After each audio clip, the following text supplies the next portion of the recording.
조선을 건국한 태조 이성계는 이렇게 말했습니다. 화살이 관역을 찾아가는 것이 아니라 활 쏘는 이가 관역으로 화살을 보내야 한다. 이 명언은 조선을 세운 태조 이성계가 남긴 말로 목표를 이루기 위해 우리가 해야 할 행동과 노력을 상징적으로 보여줍니다. 이번 영상에서는 태조 이성계의 생애와 위화도 회군을 한 결정적인 이유에 대해 이야기 나누고자 합니다. 태조 이성계는 1335년 고려 상성 총관부 화령에서 태어났습니다. 그는 젊은 시절부터 군사적 재능을 발휘하며 뛰어난 활솜씨로 이름을 알렸습니다. 특히 그는 고구려 유민의 후손으로 말과 활을 다루는 능력에서 남다른 실력을 보였습니다. 그의 전술과 리더십은 뛰어났습니다. 적의 움직임을 예측하고 자신의 부대를 효과적으로 지휘하며 수많은 전투에서 승리를 거뒀습니다. 어린 시절부터 그는 목표를 정하고 그것을 이루기 위해 필요한 행동을 정확히 한다는 태도를 가졌습니다. 이 철학은 그가 훗날 나라를 세우는 과정에서도 강력한 원동력이 되었습니다. 고려말 나라는 내부적으로 부패하고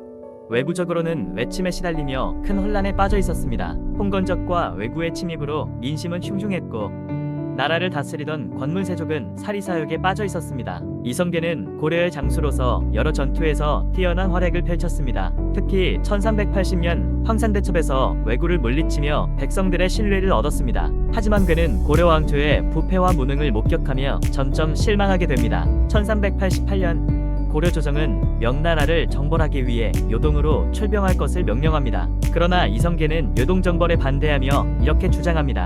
나라 안팎의 상황이 위태로운데 왜곡과의 전쟁은 백성들에게 더 큰 고통을 줄 것이다. 의화도에 이르렀을 때 그는 중요한 결단을 내립니다. 나라와 백성을 위해 자신이 직접 행동해야 한다고 결심한 그는 군대를 이끌고 회군을 단행합니다. 이 사건은 바로 위화도 회군으로 고려의 역사를 뒤바꾼 결정적 순간이었습니다. 위화도 회군은 단순히 권력을 얻기 위한 반란이 아니라 나라를 바로 세우기 위한 이성계의 강한 신념과 결단의 결과였습니다. 화살이 관역을 찾아가는 것이 아니라 활 쏘는 이가 관역으로 화살을 보내야 한다는 그의 철학이 드러난 순간이기도 했습니다. 위화도 회군 이후 이성계는 고려의 부패한 권문세족을 제거하고 1392년 조선을 건국합니다. 그는 유교적 이념을 바탕으로 백성을 중심에 둔 정치를 시작했으며 한양으로 수도를 옮기며 나라의 기반을 다졌습니다. 그의 리더십은 목표를 정확히 설정하고 이를 이루기 위한 행동을 멈추지 않는다는 철학에 기반을 두고 있었습니다. 조선을 세운 이성계는 새롭게 태어난 왕조를 통해 백성을 위한 나라를 만들고자 했습니다.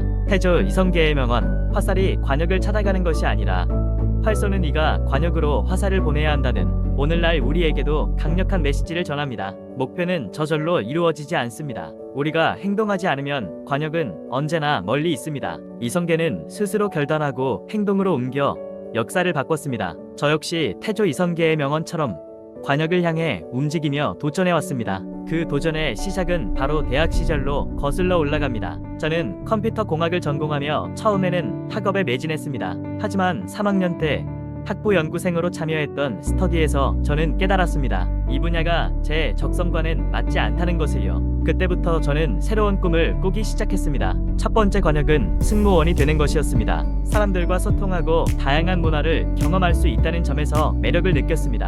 그래서 대학 시절 내내 준비하며 관련 경험을 쌓았지만 코로나 팬데믹으로 채용 시장이 멈췄고 제 도전도 좌절되었습니다. 두 번째 관역은 공기업에 입사하는 것이었습니다. 저는 1년 동안 열심히 준비했지만 시험 당일 실수로 합격의 문턱에서 좌절을 겪어야 했습니다. 그날 저는 눈물로 밤을 지새웠지만 다시 도전할 수 있는 새로운 길을 찾기로 결심했습니다. 세 번째 관역은 대기업 영업관리자였습니다. 백화점과 면세점에서 영업을 하며 사람들과 소통할 수 있는 기회를 얻기 위해 지원했고 치열한 경쟁 끝에 결국 합격할 수 있었습니다. 이 과정에서 저는 관역은 스스로 찾아오지 않는다. 내가 직접 화살을 쏘아야 한다는 것을 몸소 느꼈습니다. 목표는 기다린다고 이루어지지 않습니다. 우리가 스스로 행동할 때 비로소 관역에 도달할 수 있습니다. 여러분의 관역은 무엇인가요? 오늘도 그 목표를 향해 나아가기를 응원합니다. 태조 이성계의 명언을 마지막으로 영상 마치겠습니다. 화살이 관역을 찾아가는 것이 아니라